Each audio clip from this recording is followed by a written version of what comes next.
अस्सलामुअलैकुम नाज़रीन कराम, ये मेरा आपसे 12वां ख़िताब है। तो अब पिछले 11 ख़िताबों में मैंने बहुत सी ऐसी बातें की हैं बादियुन नज़र में, तो वो बहुत ज़्यादा रेवोल्यूशनरी नहीं, मगर नताइज के हिसाब से इंशाअल्लाह अगर उन पर अमल किया जाए तो एक रेवोल्यूशनरी चेंज आ सकती है हमारे मुल्क में और तमाम दुनिया में। मैं आपसे ये अर्ज़ करूँगा कि हमें कुछ मालूम करना होता है, हम गूगल पर जाते हैं, मिनटों में हमें पता चल जाता है। हमें किसी को कुछ लिखना होता है, हम लैपटॉप या कंप्यूटर पर बैठते हैं और सेकंडों में हमारा पैगाम दुनिया के हर कोने में पहुंच जाता है।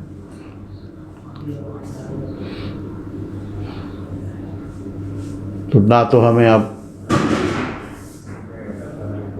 इंतज़ार करना पड़ता है और ना इस अज़ियत में मुब्तला रहना पड़ता है कि हमारा पैगाम दूसरे तक पहुंचा या नहीं पहुंचा, और ना हमें लाइब्रेरी में बैठना पड़ता है घंटों और महीनों और हफ्तों।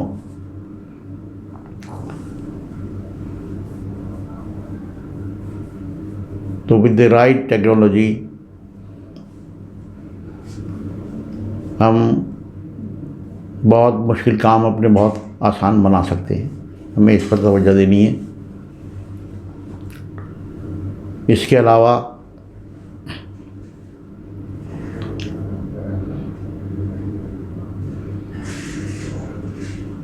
हमें एक डेवलपिंग नेशन बनना है, अमलन डेवलपिंग नेशन बनना है।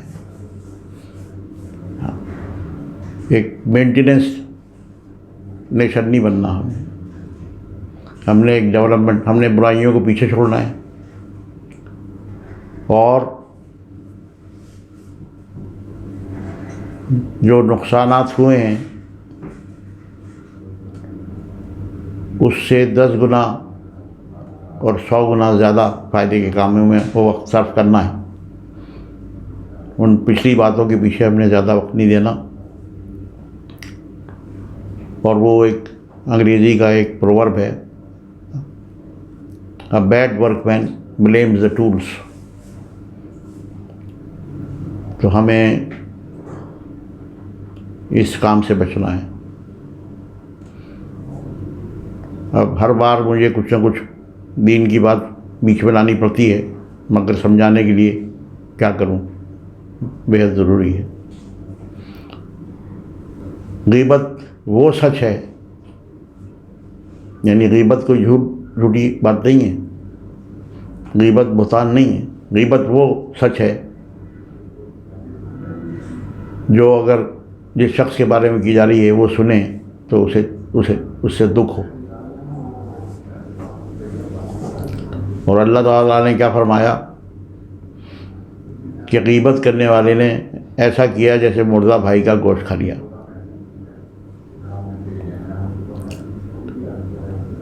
दूसरी ये है कि हमें रूट कॉजेज़ को एड्रेस करना चाहिए। हम बात करते हैं करप्शन की, हम बात करते हैं क्राइम्स की, इन सब का ताल्लुक़ माहौल से है।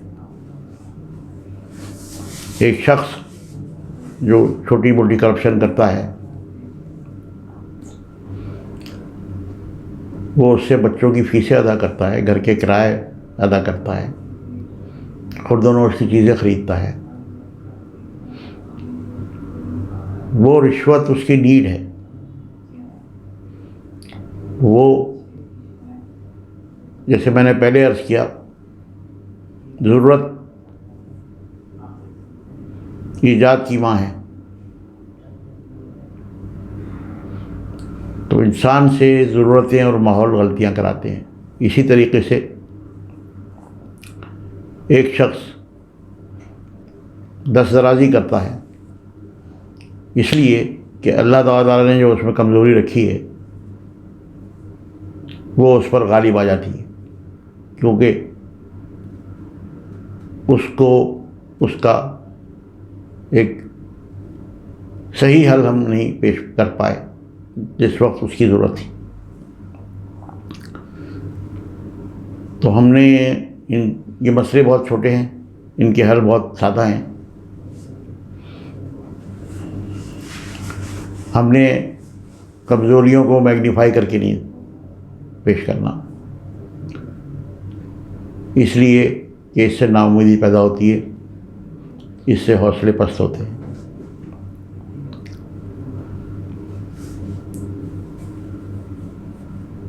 कितने लोगों को मैंने देखा है वो कुछ भी नहीं थे और बहुत कुछ बन गए। कितने मुल्कों को देखा है कि वो कुछ भी नहीं थे, बहुत कुछ बन गए। कोई वो उन्होंने आसमान से जो शीट लाना नहीं पड़ा, उन्हें मामूली और टाइमली मुनासिब इक़दाम से उन्होंने अपने हालात को कुछ से कुछ कर लिया।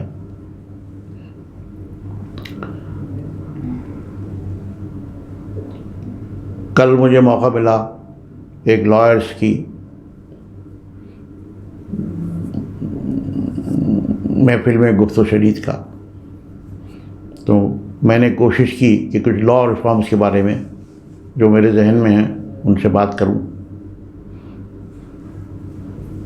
तो मैंने 8 और 10 नुकाती लॉ रिफॉर्म्स कुछ मैंने सजेस्ट किए हैं मुख्तलिफ चीफ जस्टिस को। उसमें से मैंने 2-1 नुक्ते जब पेश किए उस महफिल में, तो सब इस बात पे राज़ी हो गए, इस आधा निज़ाम अदलिया का सिर्फ इस बात से ठीक हो जाएगा। और वो क्या थे, मैं आपसे अर्ज़ करता हूँ। मैंने ये मशवरा दिया है लॉ रिफॉर्म्स के ताल्लुक़ से कि लॉयर्स की फ़ीस जो है वो कोर्ट में जमा हो। दोनों तरफ के लिटिगेंट्स अपनी फ़ीस जो है कोर्ट में जमा कराएं। एक मैक्सिमम फ़ी का लेवल जो है वो अदालतें मुकर्रर करें। वकीलों को इजाज़त ना हो कि जितने केसेस चाहें वो परसू करें, एक लिमिट मुकर्रर करें।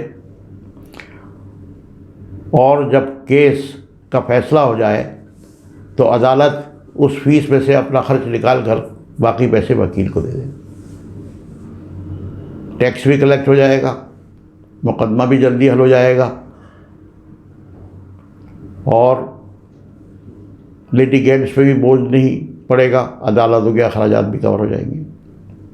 दूसरे, हमारे आइन में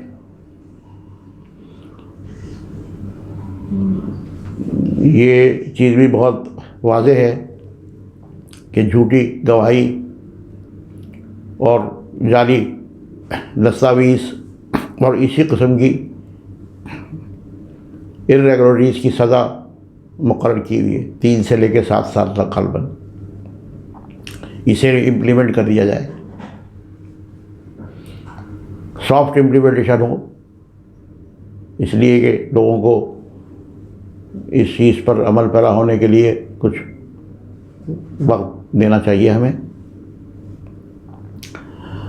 मगर इम्प्लीमेंटेशन हो इसकी।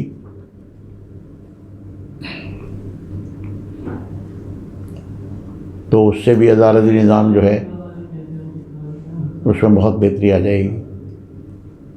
तो यहाँ मैं ये अर्ज़ करूँगा कि तमाम एरियाज़ में इसी तरह के मैंने कुछ इस्लाहात के एक छोटे से काम से, एक छोटी सी तब्दीली से एक बड़ा नतीजा कैसे हासिल किया जाए।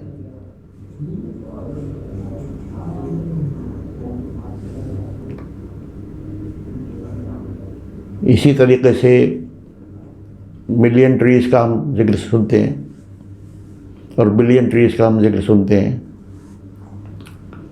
इस पर भी मैंने एक बहुत प्रैक्टिकल सलूशन ऑफ़र किया है, जो एक तीर से हम 10 शिकार करेंगे। मैंने बारहा लिखा है हुकूमतों को और इदारों को कि ट्री प्लांटेशन करें विथ प्रॉपर प्लानिंग। उन एरियाज़ में ट्रीज़ लगाएं जहां उनकी ज़रूरत है, वो ट्रीज़ लगाएं जिनसे कुछ हमें हासिल हो। जहाँ ट्री प्लांटेशन करें वहाँ लोगों की जिनकी ज़मीनें हैं उनको इजाज़त दें उसके तसर्रुफ़ की, और उसके साथ साथ डेयरी फार्मिंग, पोल्ट्री फार्मिंग, और मैं आजकल सजेस्ट कर रहा हूँ रैबिट फार्मिंग, ताकि ये ट्री प्लांटेशन का जो मेजर और मैसिव प्रोजेक्ट है ये अपने अखराजात खुद पूरे कर ले। तो तफसीली इस पे मैंने बहुत कुछ लिख दिया है और ग़ालिबन उस पर कुछ अमल भी शुरू हो गया है। तो मैं वापस आता हूँ, हमें टेक्नोलॉजी की तरफ तवज्जो देनी चाहिए। एक मामूली सी मिसाल है कि प्याज और सब्ज़ी काटने के लिए एक ज़माना ये था कि आँखों से आंसू निकालने पड़ते थे और उंगलियां काटनी पड़ती थी। अब ऐसी डिवाइसेस आ गई हैं कि मिनटों और सेकंडों में वो आपकी मर्ज़ी की चीज़ बना देती हैं, और कोई उसका ख़ास महंगी भी नहीं है वो डिवाइसेस। तो इस नाउम्मीदी की फ़ज़ा को हमें ख़त्म करना होगा कि कुछ नहीं हो सकता, सब कुछ हो सकता है। जो दुनिया की कौमें अल्लाह पर यकीन नहीं रखती, जो दुनिया की कौमें बहुत ज़्यादा मटेरियलिस्टिक हैं, वो बहुत ज़्यादा ईमानदार हो गई हैं, इसलिए कि ईमानदारी पर अमल करना उनके लिए आसान और ज़्यादा फ़ायदेमंद है। तो हमें लोगों को ईमानदार बनने के लिए, करप्शन से रोकने के लिए हमने उनको इनेबलमेंट देनी होगी, और हमें इस चीज़ को उनकी ज़रूरत बनानी होगी। मैं एक बड़ी कंपनी का ग्रुप मैनेजिंग डायरेक्टर था, मेरे पास बहुत से जनरल मैनेजर्स थे। तो मैंने उनके साथ ये किया था कि एक उनसे बजट तय हो जाता था, सेल्स का, ग्रॉस प्रॉफिट का, ऑपरेटिंग एक्सपेंसेस का। उसके बाद उन्हें इंसेंटिव दे दिया जाता था कि अगर आप इससे ज़्यादा करेंगे तो उसमें आपका ये इंसेंटिव है। तो अल्हम्दुलिल्लाह मेरे हर जनरल मैनेजर ने आउट परफॉर्म किया, तनख्वाह से ज़्यादा उसने इंसेंटिव्स लिए, और वो कंपनी और ऑर्गेनाइजेशन की जेब से नहीं गए। जो उसने हमें एक्स्ट्रा इम्प्रूव्ड रिजल्ट दिए उससे इन्वेस्टर्स को भी फ़ायदा हुआ और थोड़ा सा फ़ायदा उन जनरल मैनेजर्स को भी हो गया।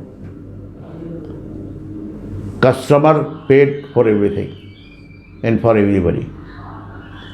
और इसी तरीके से मैं यस करता हूँ कि हम एक स्विच ऑन करते हैं, कमरा रोशन हो जाता है। अगर कोई ऐसी चीज़ हम प्लग इन कर देते हैं जो कैपेसिटी है लोड लेने की उससे ज़्यादा है, तो सिर्फ फ्यूज़ उड़ जाता है। ये नहीं कि सारा हमारी वायरिंग और इलेक्ट्रिफिकेशन सबको सब नाक़िस हो जाए और जल जाए। तो इस तरह के हम चेक्स एंड बैलेंसेस अपने तरीक़ेकार में नाफिज करें। और मैं तो एक सीनियर हूँ, बूढ़ा हूँ, मैं यंग लोगों को दावत देता हूँ कि मेरी बातों से वो नताइज हासिल करें जो मॉडर्न एजुकेशन और तरबियत उनको देती है। शुक्रिया, थैंक यू, अस्सलाम वालेकुम।